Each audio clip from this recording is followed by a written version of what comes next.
नमस्कार दोस्तों, आपका चुनावी प्रोफेसर प्रदीप भंडारी आपके सामने वापस से हाजिर है 24 की सरकार में। आज मैं आपको 3 सवालों का जवाब देने वाला हूं दोस्तों। 3 सवाल जिसका जवाब मैं आपको दूंगा वो आपके टेलीविजन स्क्रीन पर देख रहे हैं। पहला सवाल कि बंगाल में बिना हिंसा चुनाव मुश्किल है दोस्तों, ऐसा मैं क्यों कह रहा हूं बताऊंगा आपको। दूसरा, उत्तर प्रदेश में 2 लड़के चलेंगे या ब्रांड मोदी चलेगा, ये भी जवाब मैं दूंगा। तीसरा, नवनीत राणा पर राउत का बयान, भाई फायदा होगा या नुकसान, नवनीत राणा को संजय राउत ने अभद्र टिप्पणी का प्रयोग किया है, इस सब का मैं जवाब दूंगा दोस्तों। इन सब का जवाब मैं देने वाला हूं दोस्तों। 21 राज्यों की 102 लोकसभा सीटों पर आज पहले चरण के चुनाव हो चुके हैं। इसमें बाकी सब जगह से शांति हुई, परंतु बंगाल में एक बार फिर वही हुआ जिसका लोगों को डर था। जी हां, हिंसा हुई है दोस्तों। हिंसा एक जगह नहीं, कई स्थानों पर हुई है और ये संवेदनशील घोषित किए जा चुके थे सबके। दोस्तों, बात दरअसल ये है, ये सोचने की कि बंगाल में जो मैं तस्वीर आपको दिखा रहा हूं, ये तस्वीर दोस्तों बंगाल की है।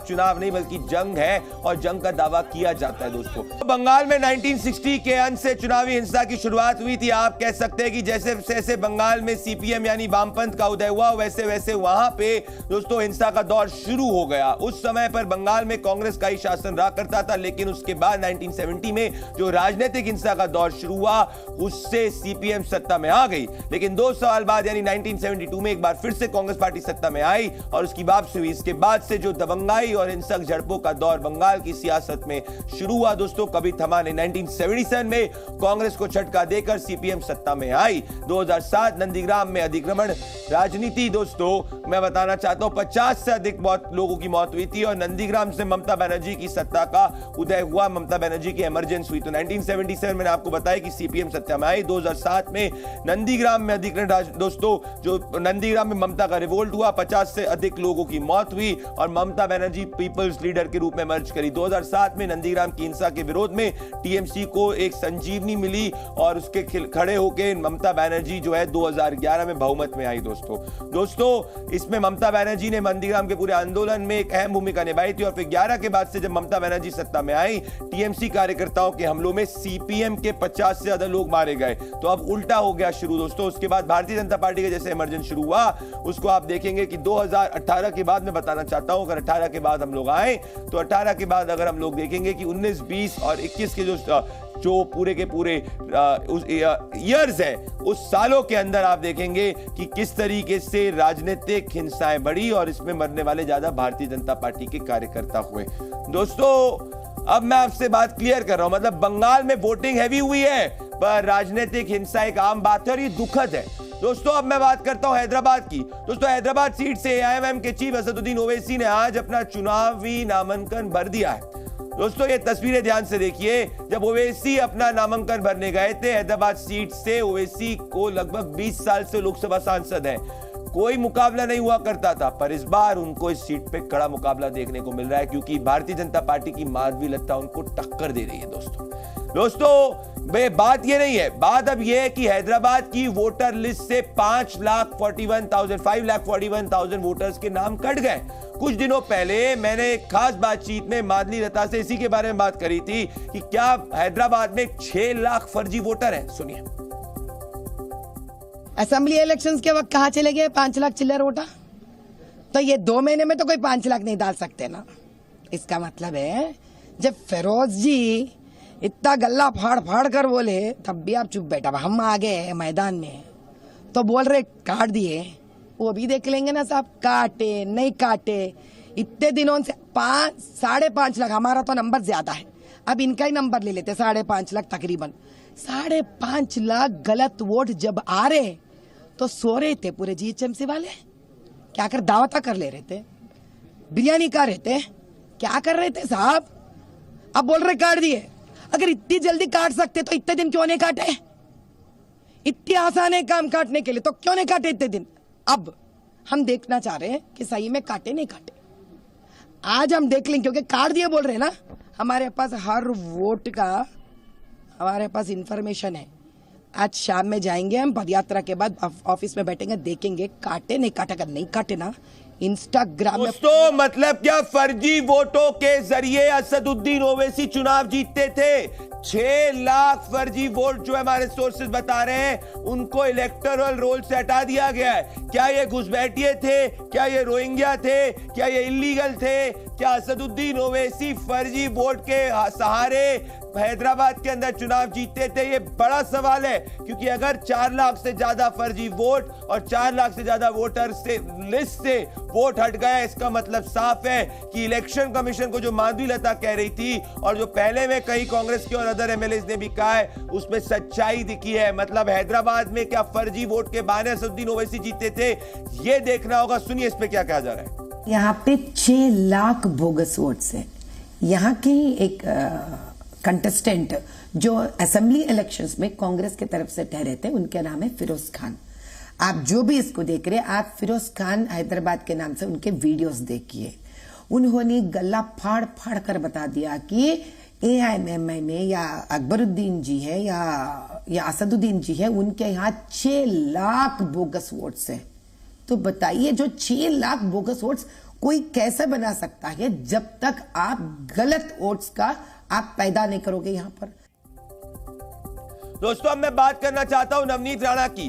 दोस्तों नवनीत राणा, जिन पर शिवसेना उद्धव गुट के नेता संजय राउत ने ऐसी अभद्र टिप्पणी करी, ऐसी अशोभ्य टिप्पणी करी है दोस्तों कि मैं अपने शब्दों से बोल नहीं सकता। ये क्या कहा गया यूबीटी के संजय राउत द्वारा, जो उद्धव ठाकरे के राइट हैंड है, जरा सुनिए।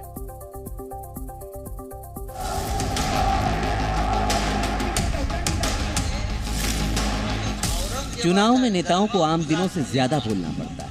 ये मजबूरी भी है और इसके फायदे भी हैं। लेकिन बोलने का लाभ तब हानि में बदल जाता है जब मुंह से कुछ हद से ज्यादा निकल जाए, जैसे नवनीत राणा पर संजय राउत के मुंह से निकल गया। ही लढाई बळवंत वानखडे आणि ती नाची जी आहे कोणी तिच्याशी नाही आहे। ही लढाई मोदी विरुद्ध महाराष्ट्र है, लक्षात घ्या। नवनीत राणा पहले फिल्मों में थी, 2019 में पहली बार संसद पहुंची। इस बार अमरावती से बीजेपी के टिकट पर चुनाव लड़ रही हैं। आज उनका प्रचार करने खुद प्रधानमंत्री मोदी पहुंचे थे। कांग्रेस या इंडिया अलायंस को वोट देना एक तरह से अपना वोट व्यर्थ करना है। नवनीत ने हनुमान चालीसा से उद्धव सरकार की नाक पे दम कर दिया था। मुमकिन है संजय राउत तभी से भरे बैठे हों। ही लढाई बळवंत वानखडे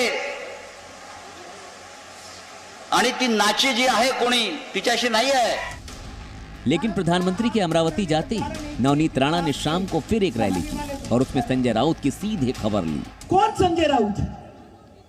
जेवढे महिला इथे बसलेले आहेत, वैसे भी सीता को भी नहीं छोड़ा गया। टक्कर देण्यासाठी उभा रहे। नवनीत ने इशारों में कह दिया, उन्हें नाचने वाली या डांसर कहने का अंजाम क्या होता है कि चुनाव के दिन देख लेना। जरूर देखना था। एक आधी महिला अगर बाहर काम करती है तो अपना स्वाभिमान नहीं बेचती है। और ये क्षेत्र की तो मैं बहू हूं, और बहू करके जब मैं काम कर रही हूं, मेरी इज्जत सिर्फ नवनीत राणा अकेले लेके नहीं, इस क्षेत्र की हर एक महिला की इज्जत मेरे साथ बंधी होती है। 24 के चुनाव में महिलाओं पर कमेंट करने वाले संजय राउत चौथे नेता हैं। कंगना रनौत पर ट्वीट करके सुप्रिया श्रीनेत पहले नंबर पर हैं। हेमा मालिनी पर आपत्तिजनक बोलकर रणदीप सुरजेवाला दूसरे नंबर पर। हेमा मालिनी तो एमएलए एमपी क्यों बनाते हैं? ताकि वो हमारी आवाज उठा सके, हमारी बात मनवाए, इसीलिए बनाते होंगे। कोई हेमा मालिनी तो है नहीं जो। मर्यादा तोड़ने की रेस में बीजेपी का भी शेयर है। ममता बनर्जी पर दिलीप घोष ने कमेंट किया था, जिसमें पार्टी ने उन्हें शालीनता का पाठ सिखाया था। ब्यूरो रिपोर्ट, जी मीडिया। दोस्तों महिला विरोधी बयान किसी भी नेता को चुनाव में हानिकारक साबित हो सकता है। 50% से ज्यादा इलेक्टोरेट महिलाएं, और देश में जहां महिला वोट करती है वही चुनाव का रिजल्ट होता है। दोस्तों अब मैं बात करता हूं उत्तर प्रदेश की। दोस्तों उत्तर प्रदेश में 80 सीटें आती है। आज उत्तर प्रदेश के अंदर प्राइम मिनिस्टर नरेंद्र मोदी ने यूपी के 2 लड़कों के को खुलकर उन पे सवाल उठाया। बोला कि भाई 7 साल बाद उत्तर प्रदेश के 2 लड़के वापस से मैदान के अंदर उतरे। वो 7 बार की क्यों बात करें कि 2017 के असेंबली इलेक्शन में भी अखिलेश यादव और राहुल गांधी साथ में आए थे। इस बार प्राइम मिनिस्टर नरेंद्र मोदी कह रहे हैं कि साथ में आ रहे हैं पर इस सनातन का अपमान कर रहे हैं। दोस्तों प्राइम मिनिस्टर नरेंद्र मोदी से मुकाबला करना इतना आसान नहीं है, क्योंकि नरेंद्र मोदी के पूरे चुनावी स्ट्रैटेजी के अंदर एक के बाद एक जो है वो नए तीर होते हैं। देखिए रिपोर्ट। दुनिया में फिर से हम भगवा लहराएंगे, यूपी में फिर से हम भगवा लहराएंगे, यूपी में फिर से हम भगवा लहराएंगे। दो शाहजादों की फिल्म का पहले ही रिजेक्शन हो चुका है।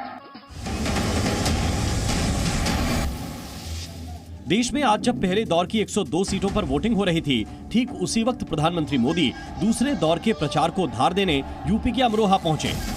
यूपी मतलब मोदी वर्सेस दो लड़के।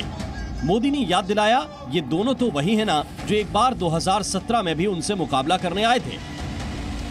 यूपी में एक बार फिर दो शाहजादों की जोड़ी, उनकी फिल्म का शूटिंग चल रहा है आजकल, और ये दो शाहजादों की फिल्म का पहले ही रिजेक्शन हो चुका है। मोदी ने राहुल और अखिलेश को शहजादे कहकर यूपी को यह भी रिकॉल कराया कि चॉइस दो ही हैं, बीजेपी या फिर दो परिवारवादी पार्टियां। हर बार ये लोग परिवारवाद, भ्रष्टाचार और तुष्टीकरण की टोकरी उठाकर यूपी की जनता से वोट मांगने निकल पड़ते हैं। अपने इस अभियान में लोग हमारी आस्था पर हमला करने का कोई मौका नहीं छोड़ते। मोदी इतने पर ही नहीं रुके, उन्होंने राहुल गांधी और अखिलेश यादव को वोटों के तुष्टीकरण की टोकरी उठाकर घूमने वाला नेता बताया। ये लोग आए दिन राम मंदिर और सनातन आस्था को गालियां दे रहे हैं। वोट बैंक की खातिर पब्लिकली कहते हैं कि ये सब तो पाखंडी है। क्या आप सब पाखंडी है क्या? क्या राम भक्त पाखंडी है क्या? मोदी ने कहा, क्या यूपी के लोग राम मंदिर में बाधा डालने और रामलला की प्राण प्रतिष्ठा तक का बहिष्कार करने वालों को भूल सकते हैं? दोस्तों 2017 के अंदर उत्तर प्रदेश की विधानसभा चुनाव में राहुल गांधी और अखिलेश यादव साथ में आए थे परंतु प्राइम मिनिस्टर नरेंद्र मोदी की लहर में दोनों की जोड़ी नहीं चल पाई थी। दोस्तों 2017 के उत्तर प्रदेश के चुनाव में कांग्रेस ने प्रेस कॉन्फ्रेंस करी थी और 114 सीटों पर उम्मीदवार उतारे थे, मगर सिर्फ 7 सीटों पर जीत दर्ज करी थी, जबकि समाजवादी पार्टी ने 311 सीट्स पे कैंडिडेट उतारे थे पर सिर्फ 47 सीट्स पे जीत दर्ज करी थी। अब 2 साल बाद 2019 के लोकसभा चुनाव में ये दोनों पार्टियां अलग अलग लड़ी। तब कांग्रेस के 67 उम्मीदवार मैदान में थे, जिनमें से सिर्फ 1 सीट पे जीत हासिल हुई, जबकि बीएसपी के साथ गठबंधन करने के बाद समाजवादी पार्टी ने 37 पर उम्मीदवार उतारे थे पर सिर्फ 5 पे जीत दर्ज हुई। अमरोहा की रैली में प्राइम मिनिस्टर नरेंद्र मोदी ने दावा किया कि इस बार भी 2014 और 19 का रिकॉर्ड टूटने वाला है। दोस्तों आज 21 राज्यों के 102 सीटों पर मतदान हो चुके हैं। आपका चुनावी प्रोफेसर प्रदीप भंडारी आपको कह रहा है कि अभी तक का ओवरऑल वोटिंग परसेंटेज 60% रहा है। अब ये देखना होगा कि इलेक्शन कमीशन को अपडेट करेगी। अब मैं आपको अलग अलग राज्यों के वोटिंग परसेंटेज के बारे में बता देता हूं और ये ध्यान से देखिए दोस्तों इसमें अगर आप देखेंगे पश्चिम बंगाल में 77.57% हुआ है, लगभग पिछली बार जितना हुआ है। ये त्रिपुरा का दोस्तों वोटिंग परसेंटेज और ऊपर जाएगा, लगभग 80 तक पहुंचेगा, अभी 76.10 अपडेटेड है। असम में भी 70.77 वोटिंग परसेंटेज हुआ है। तमिलनाडु का मैं आपको आगे बताऊंगा, जिसमें पिछली बार से ज्यादा वोटिंग परसेंटेज कई सीट्स पे देखने को मिला है जहां पे बीजेपी लड़ रही है दोस्तों। मणिपुर के अंदर वोटिंग परसेंटेज 68.62 हुआ है, सिक्किम में 68.0, छत्तीसगढ़ में 63.41। ये सब बढ़ने की बात है दोस्तों। तमिलनाडु में जो वोटिंग परसेंटेज 62.08 हुआ है, ये पिछली बार जैसा है, पर इसमें ऑब्जर्व करने वाली बात है जहां बीजेपी इस बार मैदान में उतर रही है वहां पिछली बार से वोटिंग ज्यादा बढ़ी हुई है दोस्तों। इसके साथ में कई लोग कह रहे हैं कि बिहार का वोटिंग परसेंटेज कम हुआ है, पर असली बात यह कि पिछली बार के से 2-3% के अराउंड ही बिहार का वोटिंग परसेंटेज हुआ है। आज फेज 1 की वोटिंग हुई है, आज आपने वोट डाला है, इसलिए अपने परिवार के साथ समय बिताइए। आज शुक्रवार का दिन भी है, कल सैटरडे संडे आपका वीकेंड छुट्टी होगी, तो आज आपने वोटिंग का अपना धर्म का पालन किया, इसलिए आज आपका चुनावी प्रोफेसर आपको कोई होमवर्क नहीं देगा। आराम से एंजॉय करिए, घर पे खाना खाइए, मौज करिए। कल और सोमवार को फिर मैं आपके साथ में मिलूंगा। आपका चुनावी प्रोफेसर सोमवार को आपको होमवर्क जरूर देगा। नमस्कार।